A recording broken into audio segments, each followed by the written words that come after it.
नमस्कार, जज्बा 24 देख रहे हैं आप। मैं हूं विशाल रैना। इस वक्त मेरे साथ अजय सैनी मौजूद है, जो एक सोशल एक्टिविस्ट है और पॉलिटिकल एक्टिविस्ट है। अगर हम बात करें जम्मू कश्मीर की, तो जम्मू कश्मीर की बात करें तो जम्मू कश्मीर में उम्मीदें बहुत हैं और मुद्दे भी बहुत हैं। इसी संदर्भ में हमारे साथ बातचीत के लिए मौजूद है अजय सैनी जी। अजय सैनी जी क्या कहेंगे? जैसे मैंने शुरुआत में ही कहा कि जम्मू कश्मीर की हम बात करें, उम्मीदें बहुत है, मुद्दे बहुत है। अब आप जानते हैं उम्मीदें क्या हैं और मुद्दे भी क्या क्या हैं। बहुत अलग अलग मुद्दे हैं।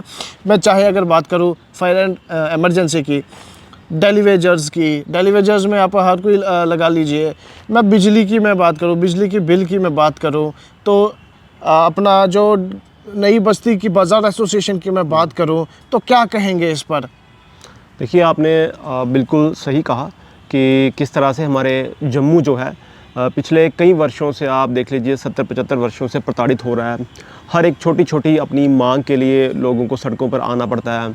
छोटी मांग हो, बड़ी मांग हो, लोगों को सड़कों पे आना पड़ता है, अपनी बात रखनी पड़ती है। अपने नेताओं के दफ्तरों में जा के जब तक हमारी चप्पलें ना घिस जाएं, तब तक हमारी बात तक सुनी नहीं जाती है।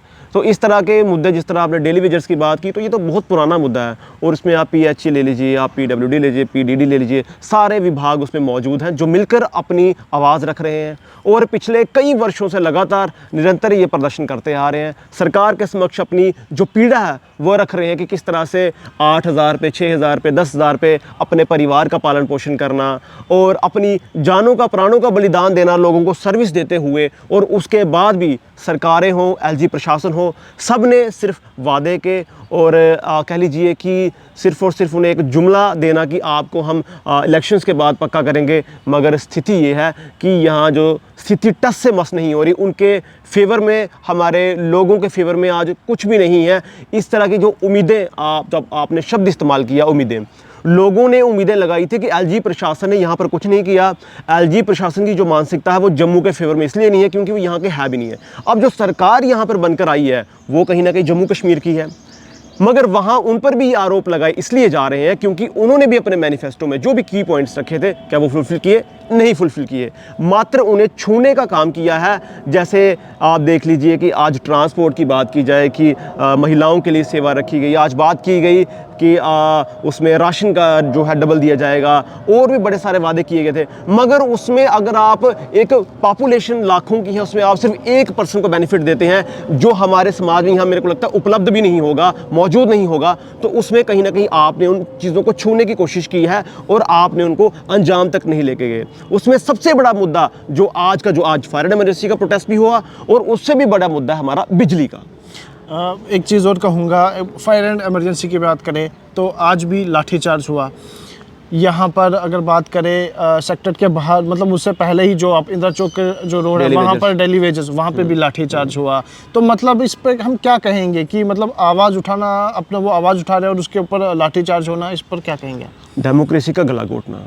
इस तरह कहना बड़ा आसान होता है डेमोक्रेसी, मगर डेमोक्रेसी का गला यहाँ पर घोटा जा रहा है। और कहीं ना कहीं डेमोक्रेसी का गला कौन घोट रही है? आज की सरकारें, आज का प्रशासन, जो बड़ी बड़ी अपने सेमिनार्स में बात की जाए या जो जिनकी एड्स आती हैं आजकल की डेमोक्रेसी, यहाँ पर लोकतंत्र है, उस लोकतंत्र का गला हम खुद ही घोट रहे हैं।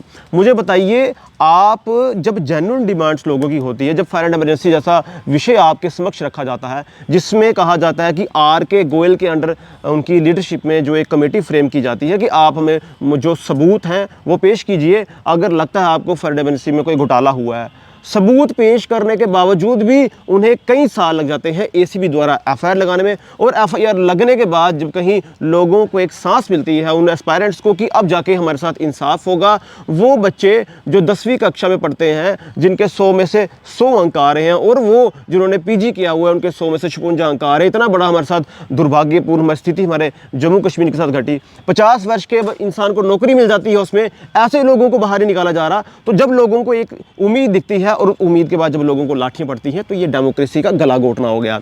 ये सीधा सीधा आप हमें कह भी रहे हैं कि आप हमें सबूत दीजिए, सबूत देने के बावजूद भी आप इंसाफ ना करें, तो डेमोक्रेसी का गला घोटने का, डेमोक्रेसी खत्म हो रही है। सिर्फ बोलने में, करनी और कथनी में अंतर है। आप ज़मीनी सतह पर आप लोगों को दरबदर होने दे रहे हैं, आज लाठियां मार रहे हैं, आज उनको डिटेन कर रहे हैं, और वो अपनी जेन्युइन डिमांड्स लेकर आ रहे हैं। इसलिए मैंने बड़े जिम्मेदारी से विशाल जी आपको कह रहा हूं, डेमोक्रेसी का गला यहां जम्मू कश्मीर में दिनतर घोटा जा रहा है और आने वाले समय में इस तरह की स्थितियाँ चलती रहीं, सरकारें जो भी हैं, कोई भी आज डेमोक्रेसी को बचा नहीं रहा और आज लोगों के साथ जिस तरह बर्ताव हो रहा है, ये हमारे जो इलेक्शंस होने के बाद जो वादे किए गए थे, जो इलेक्शन के बड़े बड़े नाम लिए जाते हैं कि इलेक्शन में चुना जाता है लोगों को कि हम चुनकर आए हैं, असेंबली में बड़े बड़े लीडर्स वादे करते हैं हमें चुनकर आए हैं। आपको जब लोगों ने चुनकर भेजा तो आप चुनकर उनके साथ जिस तरह बर्ताव कर रहे हैं, उनके साथ जो बदले ले रहे हैं, ये आप अपनी कुर्सी का अपमान भी कर रहे हैं, हमारी डेमोक्रेसी का अपमान भी कर रहे हैं। जानीपुर की मैं बात करूं तो बिजली ऑफिस में काफ़ी हंगामा देखने को मिला था बिल को लेकर। 2023 से लेकर अभी तक जो है लोगों में शायद कन्फ्यूजन है कि आखिर ये बिजली का बिल आ किस प्रकार से रहा है, और काफ़ी हंगामा भी देखने को मिला था और आज असेंबली में भी इसकी बात हुई है। तो इस पर क्या आप कहना चाहोगे? देखिए विशाल जी, 2023 में जब स्मार्ट मीटर्स यहाँ पर लगाए जा रहे थे, हमने उस वक्त भी कहा था कि हमारे जम्मू के जो लोग हैं, कोविड के बाद लोगों की जो आर्थिक स्थिति है वो ऐसी नहीं है कि वो इतने बिल्स अफोर्ड कर पाएँ। दूसरी बात कि जो हमारा बेस है वो यही है कि ग्राउंड से ही है कि बिजली पानी हमारे जम्मू कश्मीर का है, और अगर इतनी बिजली पानी यहाँ पर बन रही है कि हम यहाँ से हमारे जो हमारे सराउंडिंग जो एरियाज़ हैं, हमारे नेबरिंग स्टेट्स हैं, अगर हम उनको बिजली प्रोवाइड करवा रहे हैं, इट मीन्स हमारे पास यहाँ पर भंडार बिजली का है। पर उसके चलते भी जब हम लोगों को बिजली से वंचित रखा जाए तो ये बहुत दुर्भाग्य की बात है। फिर उन समय जब प्रोटेस्ट चले, बड़े बड़े प्रोटेस्ट हुए, हमारे जानीपुर में हुए, पूरे हमारे जम्मू संभाग में हुए, एलजी ने स्टेटमेंट दी कि अब जो समर्थ लोग हैं अगर वो बिलों का भुगतान करते हैं तो गरीबों के माफ़ करेंगे। वो भी नहीं हुआ। और मैं ये भी कहना चाहता हूँ कि आज ऐसी ऐसी इंडस्ट्रीज़ हैं, ऐसे ऐसे बड़े कारखाने हैं, ऐसे ऐसे बड़े लोग भी हैं जिनके कई करोड़ों बिल पेंडिंग हैं, मगर उनके कनेक्शन ही काटे जा रहे हैं। काटे किनकर जा रहे हैं? जो लोग गरीब हैं, जो लोग 2.5 मरले के क्वार्टर में रह रहे हैं, जिन लोगों की मात्र आय जो है मासिक जो एक आय है वो 8-10 हज़ार रुपये है, जिनके 2-2 बच्चे हैं, जिनके माँ बाप हैं, जिनकी जो पत्नी है वो पैरालाइज है बेड पर। मुझे बताइए, एक 350 रुपये का डाइपर उस लेडी के लिए इस्तेमाल हो रहा है, उनकी बिजली कई सालों से कटी हुई है। उन्हें कहा जा रहा है कि आप अगर जब तक बिजली का बिल नहीं पे करेंगे तो आपको बिजली लगाई नहीं जाएगी। तो इसमें 2023 से आज तक संघर्ष करते रहे हैं। सबसे अहम भूमिका आप सुन लीजिए किसकी है, वो है हमारे यहाँ के नेतागण की। नेतागणों ने जो मजाक और जो धोखा हमारे जनता के साथ किया वो मैं आपके सामने रखना चाहूँगा। नेताओं ने कहा कि लोकसभा के इलेक्शन आए, उसमें इनके मैनिफेस्टो तैयार हुआ। मैनिफेस्टो में कहा गया कि आप लोग हमें वोट कीजिए, उसके बाद हम आपको जो पुराने बिजली के बिल हैं उनको माफ़ करेंगे। ठीक है, वो समय चला गया। फिर आपके विधानसभा के इलेक्शन आए, उसमें भी आपसे यही वादे किए गए। हर एक कॉन्स्टिट्यूंसी के हर एक विधायक ने ये वादे किए, क्या जम्मू हो संभाग हो, क्या कश्मीर संभाग हो, सबने कहा गया कि पुराने बिलों को माफ़ किया जाएगा।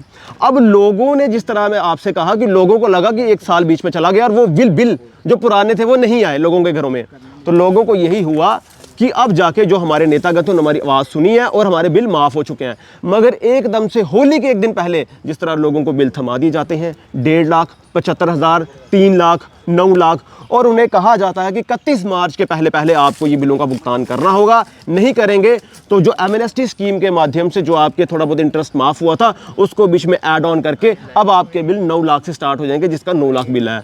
तो इस तरह की स्थिति जब उत्पन्न हुई, हम पावर हाउस में भी गए, हमने जानीपुर में वहाँ पुतला भी फूका। एलजी सरकार का, एनसी सरकार का, दोनों का फूका। वो इसलिए एलजी सरकार ने 2023 में अपने जो वादे किए थे उन पर खरा नहीं उतरी, और एनसी सरकार ने कहा था कि हम यहाँ तभी में मीटरों को फेंक देंगे, उतार कर फेंक देंगे, मगर इन्होंने भी कुछ नहीं किया, कोई राहत लोगों को नहीं दी। तो हमने प्रदर्शन भी किए, फिर हमने रोड ब्लॉक भी किए।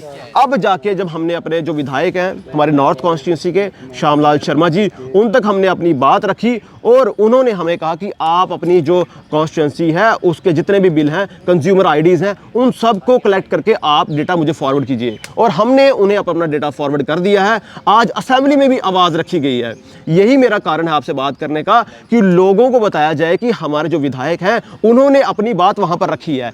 इसी तरह हर एक कॉन्स्टिट्यूंसी के जो विधायक हैं वो किसी भी पार्टी के हैं, क्योंकि सबने इस इशू को पकड़ा, जो इशू घर घर में हर एक के जहन में था कि हमारे बिजली के बिल माफ़ होंगे, क्योंकि जम्मू की जनता जो है गरीब जनता है। उस की पॉइंट को पकड़ते हुए सबने वोट लिए हैं। और आज जिस तरह श्यामलाल शर्मा जी ने आवाज़ उठाई है, सबको आवाज़ उठानी चाहिए। और मैं कह रहा हूं कि इस वक्त एलजी प्रशासन हो, एनसी गवर्नमेंट हो, इन सबको मिलकर इन मुद्दों को सुलझाना चाहिए। और हम इसी चीज़ का भी इंतज़ार कर रहे हैं कि जल्द से जल्द लोगों के बिल माफ़ किए जाएं। और अगर लोगों के बिल माफ़ नहीं किए जाते हैं तो हम फिर से एक उग्र प्रदर्शन को लेकर, जो पहले जानीपुर के रोड ब्लॉक हुए थे, अब वो ऐसे मेन रोड ब्लॉक होंगे जहां पर फिर यातायात को बहुत ज़्यादा परेशानी हो सकती है, प्रशासन को परेशानी हो सकती है। क्योंकि हमारा मुद्दा भी जेन्युइन इसीलिए है कि हमारे राजनेताओं ने, कोई भी पॉलिटिकल पार्टीज रही हो, सब ने हम लोगों को इस्तेमाल किया, सब ने हम लोगों का फ़ायदा उठाया उस वक्त इलेक्शन के समय में। और जब हमारा अब समय है कि हम लोगों को सहूलियत प्रदान की जाए, अब ये लोग पीछे हट रहे हैं, हम इन्हें पीछे हटने नहीं देंगे। नई बस्ती की बात करें तो आज वहाँ पर मतलब असेंबली की अगर मैं बात करूँ तो विक्रम रंधावा ने जो है उनके लिए वहाँ पर आवाज़ उठाई है, इस पर आप क्या कहोगे? देखिए, मैं यही कहना चाहूँगा कि इस तरह के जो भी अपना इंफ्रास्ट्रक्चर तैयार किए जाते हैं, रोड्स बनाए जा रहे हैं, फ्लाईओवर बनाए जा रहे हैं, ये हमारे जम्मू की डेवलपमेंट हो रही है, हम इसे स्वागत करते हैं। मगर ऐसी डेवलपमेंट को हमें देखना होगा, उन चीज़ों को ध्यान में रखना होगा कि जिससे कहीं ना कहीं लोगों का नुकसान ना हो। अगर ऐसी डेवलपमेंट हो जाए जिससे लोगों का घर का जो गुजर बसर है, उनका जो खाना पीना है वो बंद हो जाए, तो कहीं ना कहीं वो डेवलपमेंट हमारे लिए लाभदायक नहीं है। इसीलिए इन दोनों चीज़ों को मद्देनज़र रखते हुए डेवलपमेंट वही की जाए जिससे लोगों का नुकसान ना हो। जिस तरह लोगों की दुकानें टूट रही हैं, 14 के करीब शायद जो दुकानें उनकी टूट रही हैं, अगर वो दुकानें टूट जाएंगी, जिन लोगों का पूरा परिवार उस बिज़नेस पर डिपेंड है, उनके बच्चे पढ़ रहे हैं, कोई घर में बीमार है, उनकी दवाइयाँ चल रही हैं, किसी का इलाज चल रहा है, सबके अपने अपने सपने हैं, वो सभी सपने चूर चूर हो जाएंगे। और इतने देर के बाद, जो 2018 के बाद अब असेंबली चुनकर आई है, यहाँ विधानसभा में हमारी जो समस्याएं रखी जा रही हैं, तो लोगों को यही इंतज़ार था कि जो समस्याएं हमारी हैं उनका निवारण होगा। और अगर असेंबली खुलने के बाद भी लोगों की समस्याओं का निवारण ना हो तो इस असेंबली का फ़ायदा क्या? इसीलिए हमें ना एक चीज़ का ध्यान रखना होगा, हमारे नेताओं को, हर एक पॉलिटिकल पार्टी को, कि जब आपको लोग चुनकर लाते हैं तो आपको अपनी कुर्सी का ख्याल रखते,